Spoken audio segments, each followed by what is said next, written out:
Olá, turma! Prontos para uma dose de conhecimento? Nesse vídeo vamos falar sobre estrutura organizacional.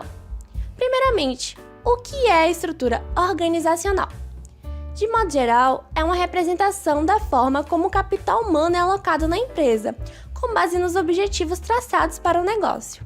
A estrutura organizacional conta com a representação gráfica em forma de organograma, que indica qual é o sistema hierárquico adotado.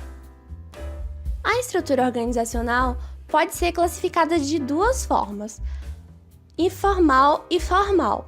A estrutura formal é regida por organograma, desenhado com base em análise e planejamentos que considera hierarquia, necessidades e normas de conduta.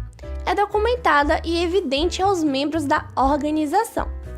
Já a estrutura organizacional informal surge espontaneamente a partir do convívio entre os trabalhadores que compõem os quadros da empresa.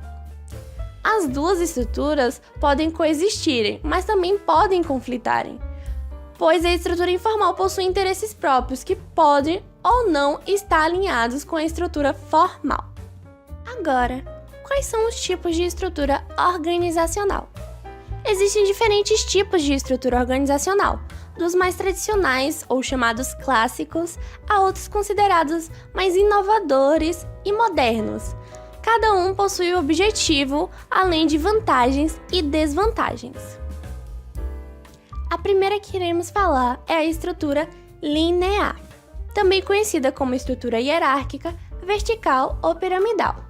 A estrutura linear é a mais clássica de todas, justamente por ser a mais antiga.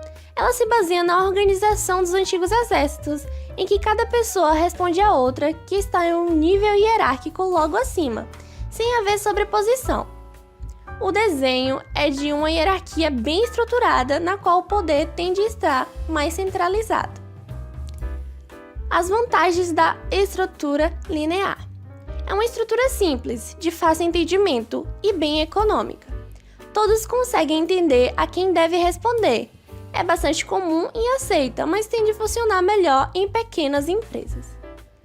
Desvantagens: é uma estrutura mais engessada que tende a aumentar o nível de burocracia dos processos, sendo propícia a estagnar a inovação e pensar somente no departamento ao qual pertence, ocasionando em falhas de comunicação e diminuição do espírito de equipe. Dando seguimento, temos a estrutura funcional. A estrutura funcional é a que divide a empresa em departamentos, sendo a mais comum nas organizações. Os profissionais são alocados de acordo com a sua área de atuação, sendo que cada departamento possui um líder.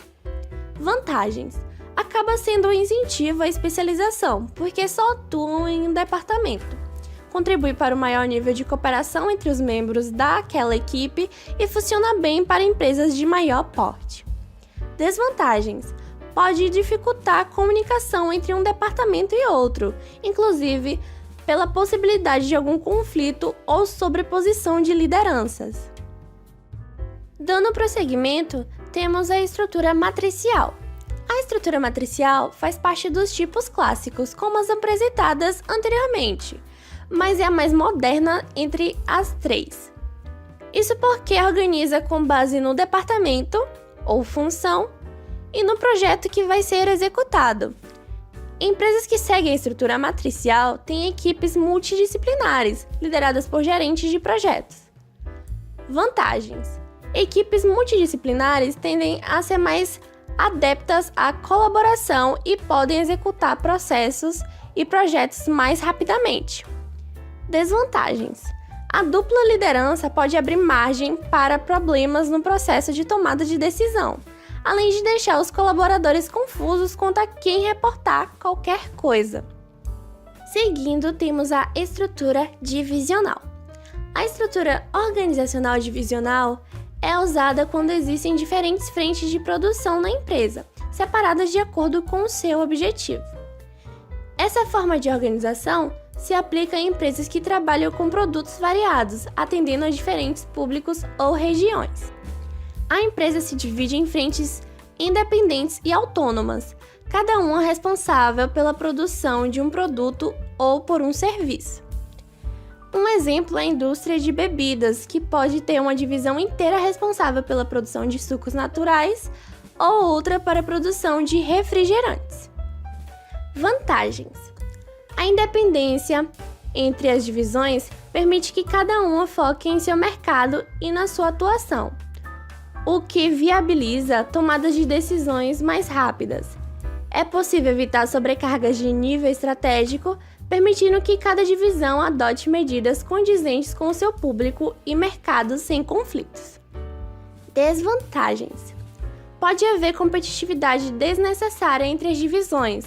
A empresa como um todo pode encontrar dificuldade para manter o padrão de qualidade e para distribuir o orçamento de forma adequada na empresa.